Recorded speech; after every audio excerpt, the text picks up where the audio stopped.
براستي اف جريمة دو چێبوو لە باژارێ جندێرسێ ئێڤارە نەورۆزێ de ev cêşermezariyê yê kesên Kurdî sivîl bûn qurban û pakirewan ketin.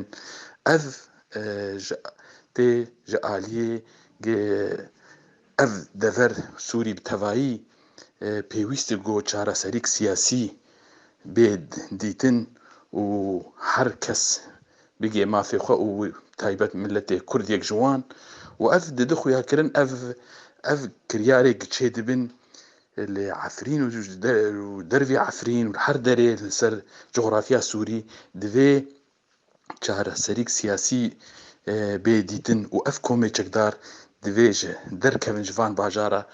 Fe ev bi rastî wê berdewam be li her derê ev kiryarana ta ku ev rewş wilo bê. Fe tê xwestin bi rastî û yanî got hevgirtin bive wek milletê Sûrî bi hev re û me dî baş bû. Gelek aliyanên siyasî hevgirtinek baş kirin bi xelkê Efrînê re bi vê bûyera Hanê re. Ev tiştekî baş bû.